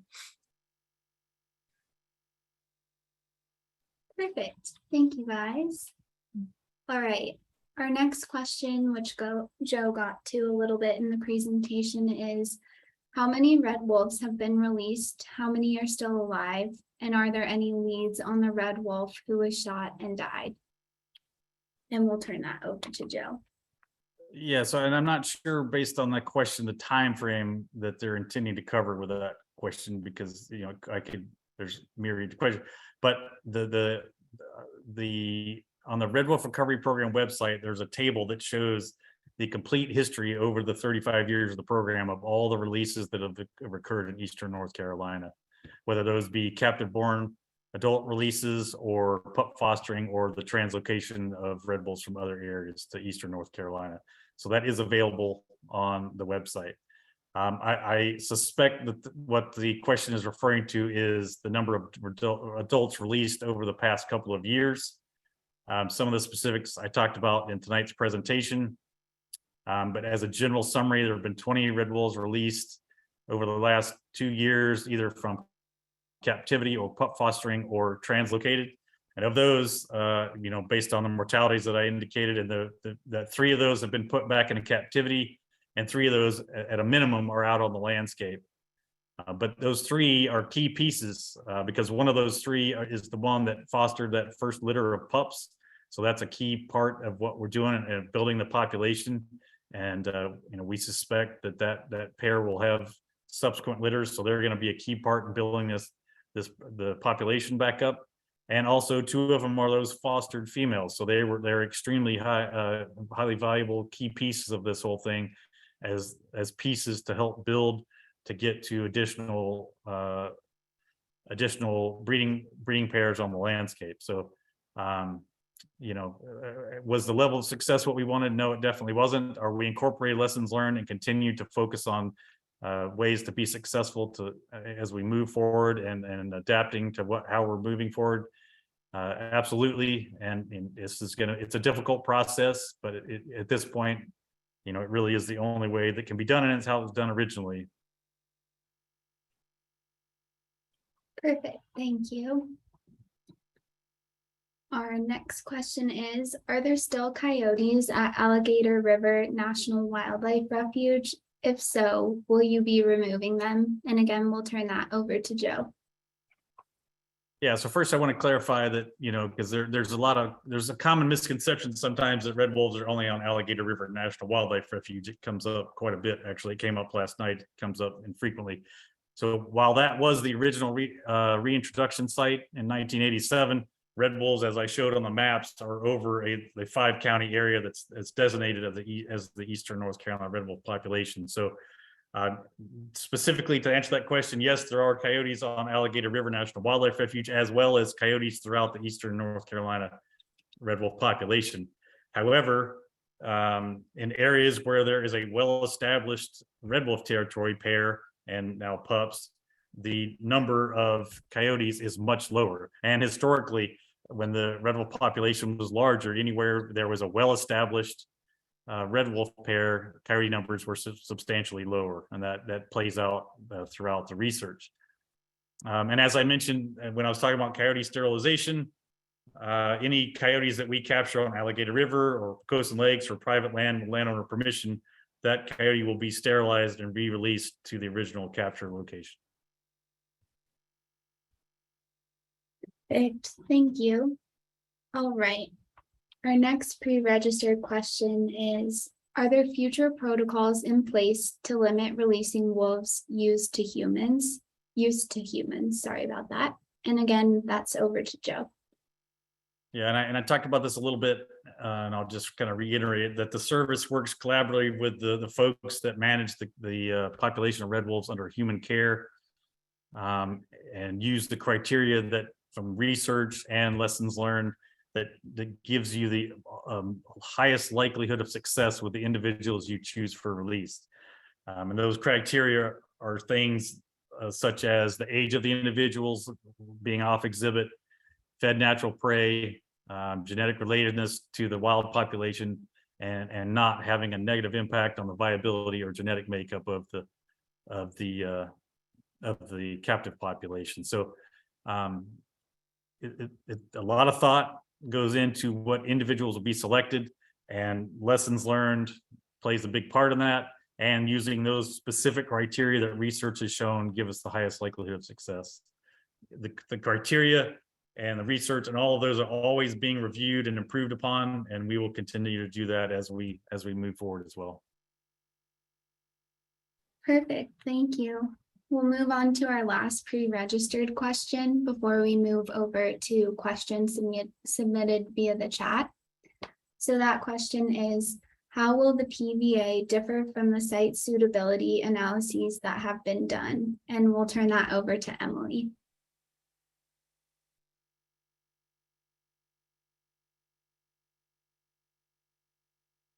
There, now I think I'm unmuted.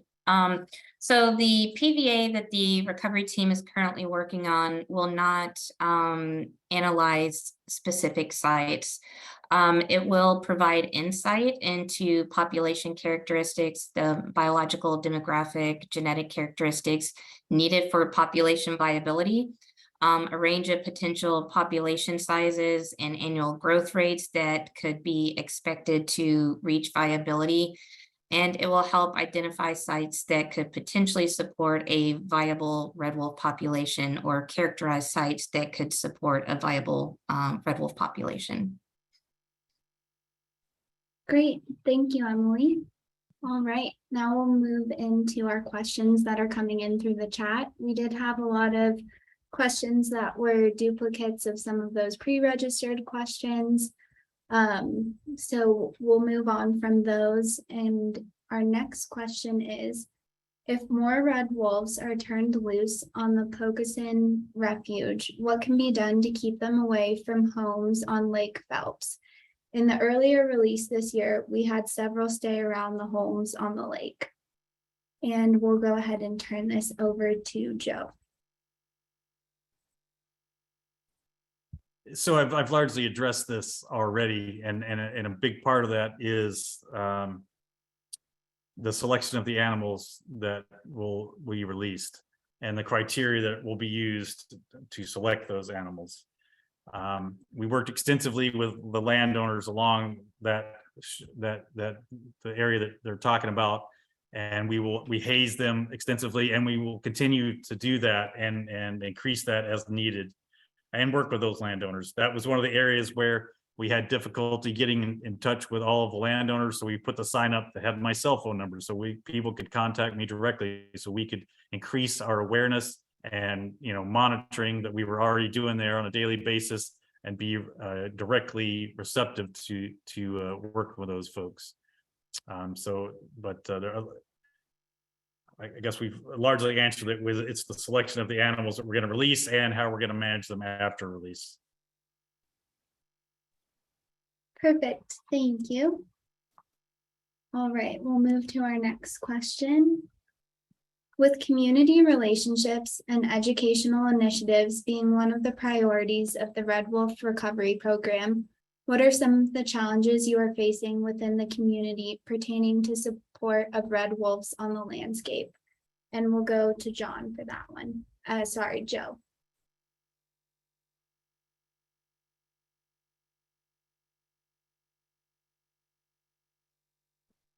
So, sorry, I'm trying to scroll right. I was doing too much talking. So, it's working with the community. It's building relationships and trust for the community. There's a myriad of folks that we're working with, and they don't all have the same issues and concerns regarding red wolves and the management of red wolves on the landscape. Oftentimes the perception is that people don't like red wolves, but it may not be that they don't like red wolves. It may be that over the course of the history of the program, they weren't comfortable with how the Fish and Wildlife Service was or wasn't engaging with those individuals. Meetings like tonight and meetings like last night are key to trying to work together on specific issues and how they affect these landowners. Oftentimes, it's landowners feel like their rights are being infringed upon because there's a red wolf on their property, and they're worried about concerns about what's going to happen with the red wolf on their property. So it's about building those relationships and working with those folks and making sure that we have a common understanding of the issues and concerns so that we can address those as we move forward. And we hope that being transparent and talking to folks about where red wolves are and what they're doing and what our management activities are, and making ourselves available and actively reaching out to these landowners, that we can help get past some of those hurdles and come to a place where red wolves are more tolerated. And that's what we're striving for with all of these efforts. It's not a one size fits all. Pray for the Pack is going to fit well with some landowners. It may not be what some landowners, what they see as a way to make them comfortable. It may be being able to show that red wolves are, can have an economic benefit to their community. It may be something entirely different. We talked about this a little bit last night. The question was raised if pay for presence was one of the things that was talked about, and based on specific surveys of the landowners in Eastern North Carolina, Pray for the Pack didn't show up as one of the things that many landowners thought was a way to garner their support or tolerance of red wolves. So it's not something we've extensively explored, but we're always open to new ideas and ways to actively engage with the community to work towards a better understanding and a commonality in our goals, and try to reach each other's goals as we move forward. Perfect. Thank you, Joe. All right, our next question is, has there been any consideration to creating wildlife crossings like what has been done for the Florida panther? And again, we'll move that question over to Joe.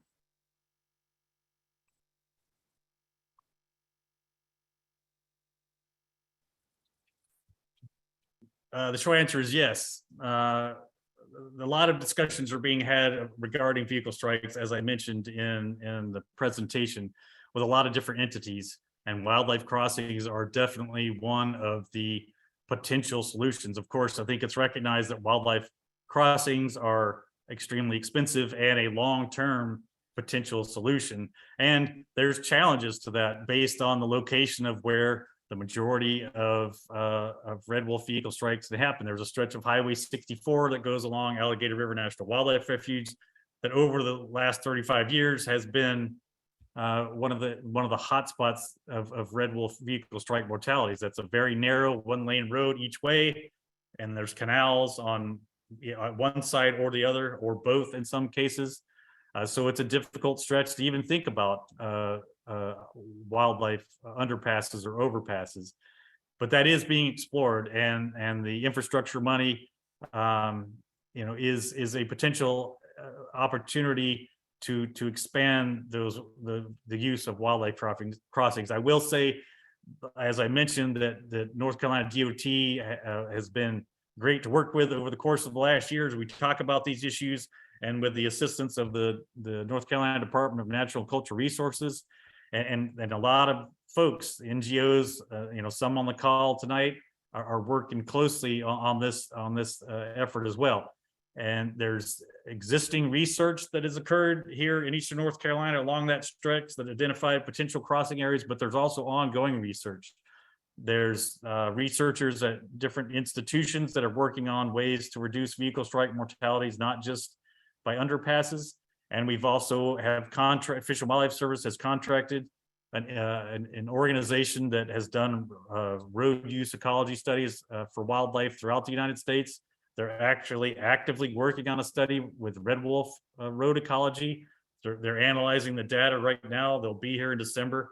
And part of what the recommendations that come out of that will be, for these areas is crossings, what will ultimately be, the best, or a combination of factors or those types of things. So I guess the clean answer is that is one of the many ways things we are looking at. Now, building wildlife crossings is outside the direct control of Fish and Wildlife Service, but it is one of the many opportunities that we are looking into as ways to reduce vehicle strike mortality.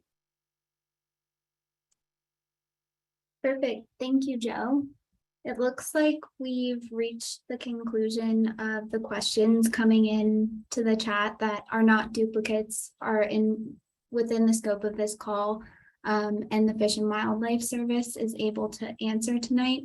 And we are also almost at our end time for this meeting. So again, we do want to remind everyone that there was a lot of information to present tonight in an effort to be as thorough as possible, but the service is committed to getting your questions answered if they weren't addressed tonight. So for any questions that were not addressed tonight, to the extent possible, the service will follow up and answer, and answers will be posted on the website, and we can put that in the chat as well. So with that, I think we are about ready to turn it over to John Turpak for some closing remarks. So I'll go ahead and we can go to the next slide. And John, if you're All right. Oh, perfect. Perfect. Well, thank you, everybody. And thank you, Luke, Joe, and Emily, and the entire Red Wolf team. Your work, along with that of so many on this call over the past years, reflects a really impressive dedication to America's red wolf and is clearly making a difference for this species. We hope you found this meeting tonight informative, and know that we plan to continue these meetings regularly to keep you aware of what is happening with our recovery efforts and provide additional opportunities for engagement. Openness, honesty, inclusion, and transparency are critical to the revitalization of the Red Wolf Recovery Program. Along that line, and as a reminder, we will be posting this presentation, including the transcript and recording, on our website. To the extent that we can, we will also be posting answers to the questions previously submitted, as well as submitted in the chat, many of which we did not have time to cover tonight. Lastly, thank you to everyone who participated in our public information meetings, both tonight and last night. As you can see, we have a lot going on, and we need you to be involved in shaping and implementing our shared and collective efforts to recover America's red wolf. As Joe said, we may be busy, but we are never too busy to talk with you. Thanks again, everyone, and have a great night.